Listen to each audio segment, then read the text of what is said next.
미국 조지아주 애틀랜타에서 벌어진 연쇄 총격 사건으로 미국 사회가 충격에 빠졌습니다. 사망자 8명 가운데 4명이 한국 여성들이죠. 네, 수사당국은 어떤 가능성도 배제하지 않고 수사하겠다고 했고 현재인은 한국의 정치인들은 이번 사건을 증오범죄로 다뤄줄 것을 촉구했습니다. 문희정 국제정치평론가와 함께 관련 내용 자세히 알아보겠습니다. 안녕하십니까? 네, 안녕하세요.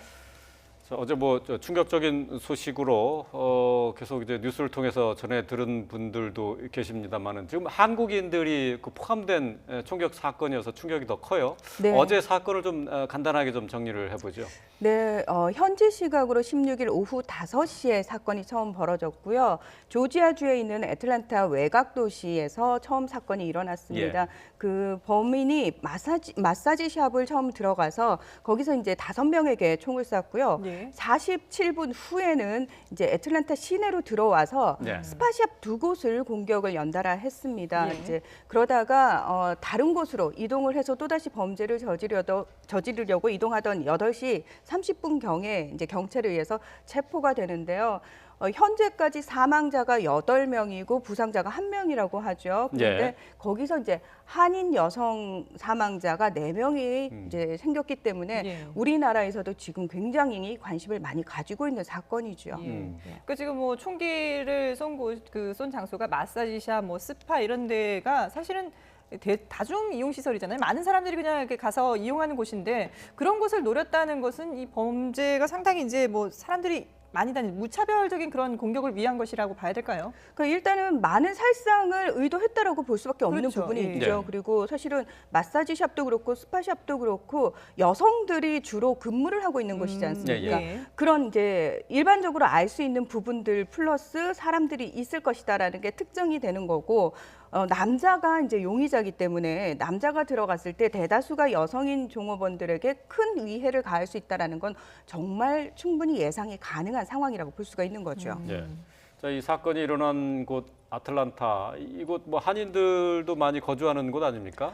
그렇습니다. 애틀랜타 같은 경우에는 이 한국인들이 약 22만 명에서 24만 명 정도가 거주를 하고 있는데요. 미국 내에서도 꽤 많은 우리 교민이 있는 곳입니다. 그렇죠. 그런데 사실은 우리 교민들, 특히 이제 여성들 같은 경우에는 이제 직종들이 좀 특정이 될 수밖에 없지 않습니까? 그래서 뭐 우리나라 여성들뿐만 아니라 많은 이제 동양계, 아시아계 여성들이 마사지라든지 뭐 미용업계 또 스파샵 이런 곳에 많이 취업을 하고 있는 것으로 알려졌습니다. 예. 예. 근데 지금 용의자가 이제 21살 미국 남성이거든요. 네. 어떤 인물인지 지금 알려진 게 있습니까? 이 애틀랜타라는 곳 자체가 상당히 이제 그리스도교의 영향이 강한, 종교적인 영향이 강한 곳이라고 얘기를 하거든요. 그래서 이 용의자 같은 경우에도 이제 주변 사람들의 인터뷰를 들어보면은 그냥 평범한 그 주에 사는 그 지역에 예. 사는 사람들 같았다라고 얘기를 해요. 그러니까 독실한 크리스찬에다가 굉장히 종교적으로 신앙심이 깊었고 예. 교회도 열심히 나가고 뭐 이런 식으로 그리고 고등학교 때 친구들 증언은 뭐 학교에서 굉장히 착한 사람이었고 세상 물정을 오히려 모르는 사람이었다 그래요. 이런 얘기까지 나오고 있더라고요. 평범한 그냥 20대 청년이란 얘기가 되겠군요. 맞습니다. 예. 자, 지금까지는 어쨌든 단독 범행으로 나와 있죠? 그렇습니다. 예. 그 경찰이 인근 지역의 CCTV를 다 이제 검사를 했는데 거기서 보면은 이 남성 혼자서 이제 자동차를 타고 이동을 하면서 범행을 저지르는 모습이 확인이 됐다고 얘기를 하고 있죠. 예. 예. 근데 지금 이 앞서서 이제 이 용의자가 평범한 20대 청년의 모습으로 이제 그동안 살아왔다라고 얘기를 했는데, 근데 그 범행 이전에 한 행동을 보면 좀 다른 모습을 보이기도 한 것 같아요. 그러니까 네. 마사지샵에 전화해서 내가 여성들을 죽이겠다 이런 협박성 전화를 했다면서요? 그러니까 이게 사실은 살짝 지금 범행 동기와 관련해 가지고 많은 이제 논란이 되고 있어서 네, 좀 네. 조심스러운 부분이 네. 있는데요. 네. 아직 정확하게 범행 동기가 나오지는 않았지만 용의자 스스로는 주장을 하고 있는 게 나는 성중독 환자다라고 얘기를 하고 있습니다. 그러니까 개인적으로 정신적 질환을 가지고 있고 그것에 의해서 범행을 저질렀다라고 지금 계속해서 주장을 하고 있는데요. 예.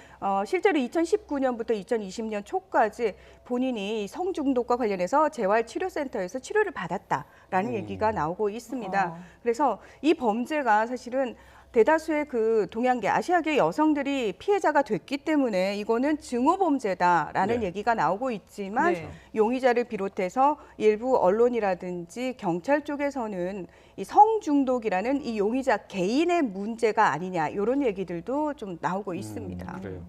어제 사건이 보도되면서 바로 이제 나왔던 얘기가 바로 이제 증오범죄 아니겠느냐 네. 하는 거였잖아요. 근데 그렇죠. 이제 밤 사이에 이 얘기가 조금 방향이 달라졌어요.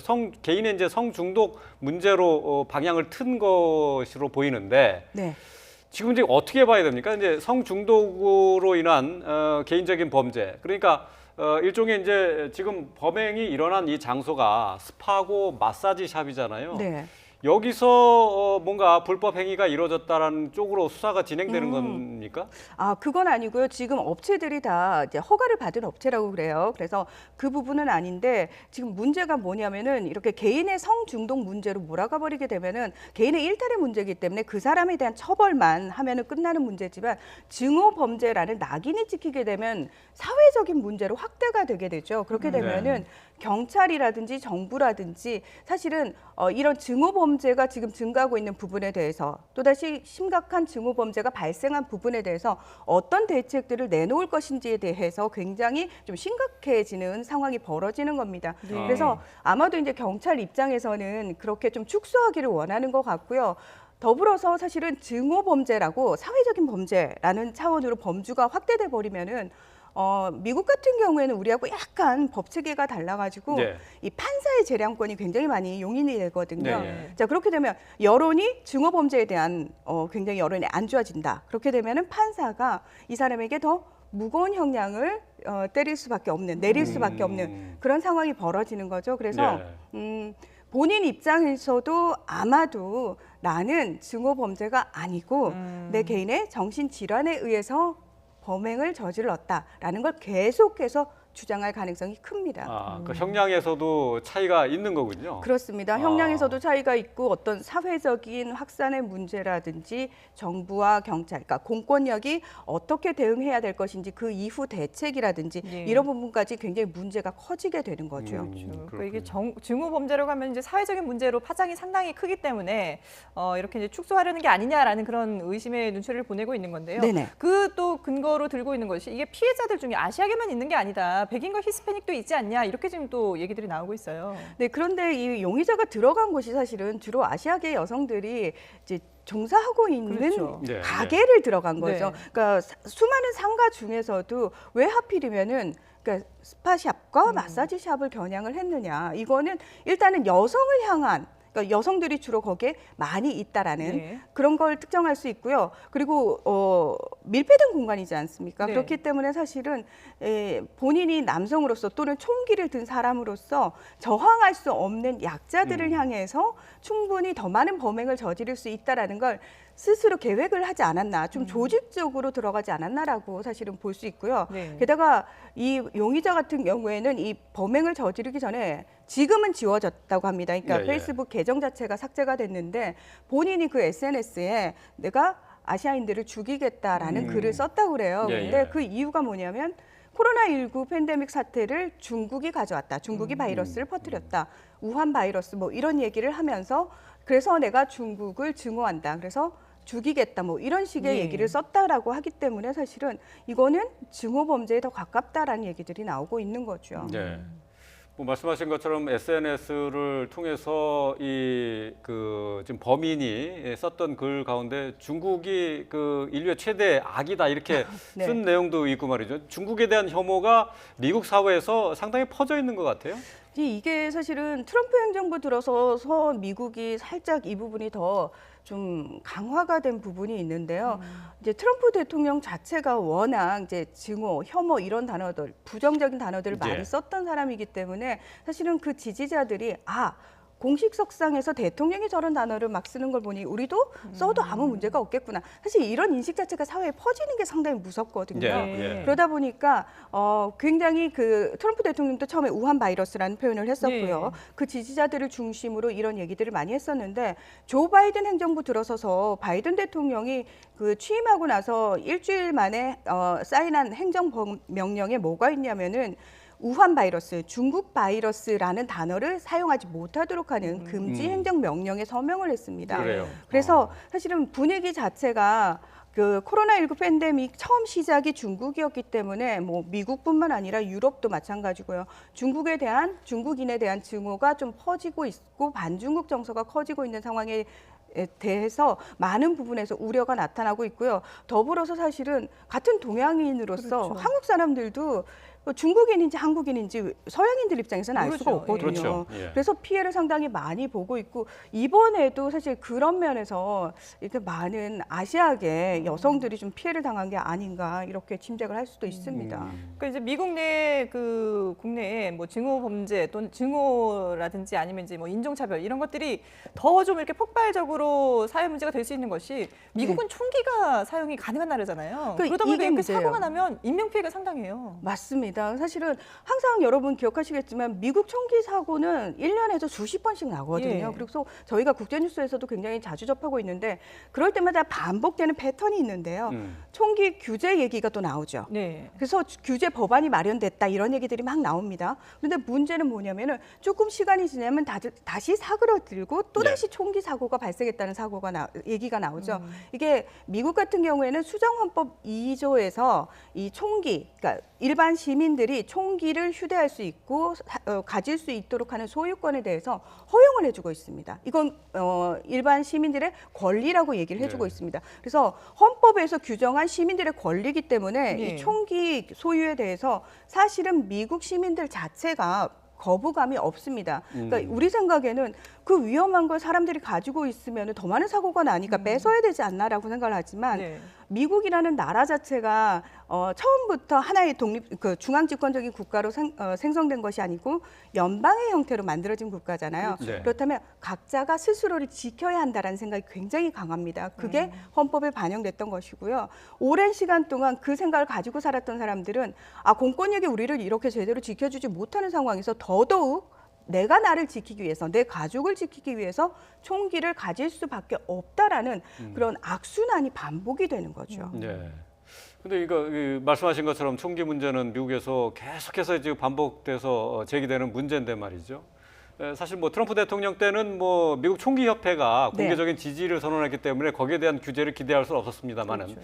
그 전에 오바마 행정부 때도 뭐 사실 이 총기 문제가 심각했었거든요. 그때도 맞습니다. 별로 여기에 대한 규제가 없었어요. 자, 바이든 행정부는 좀 다를까요? 아니요, 크게 다르지 않을 겁니다. 왜냐하면은 지금 말씀하신 그 전미 총기 협회 있지 않습니까? 예. 그 전미 총기 협회 같은 경우에는 미국은 로비가 합법인 나라죠. 네.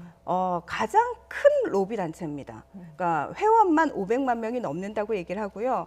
1년에 쓰는 그 정치 후원금만 수백억 원에 달하거든요. 네. 그래서 미국 정치인들은 이 전미 총기 협회의 후원금으로부터 절대 자유로울 수가 없습니다. 그래서 민주당이나 공화당이나 차이가 없나요? 똑같습니다. 예. 그리고 사실 오바마 대통령이 그 총기 규제 법안 마련했다가 부결되고 나서 너무 화가 나서 공식 석상에서 전미 총기 협회에 대항하는 이 총기를 반대하는 협회가 만들어져야 할 거다라는 식으로 얘기할 정도로 사실은 이 전미 총기 협회의 어떤 입김도 세고요. 제가 앞서서 말씀드린 것처럼 일단 미국 시민들 자체가 총기 자체를 소유하지 못하도록 하는 거에 대한 거부감이 굉장히 큽니다. 네. 그리고 규제 얘기가 나오면 사람들 심리가 조금 강화되겠구나 싶으면은 그럼 미리 총기를 사놔야지 라는 식으로 바뀌어서 오히려 총기 소유가 더 폭발하는 상황이 벌어지고요. 주마다 사실 총기 규제가 살짝 다르거든요. 예. 그래서 다른 주로 넘어가서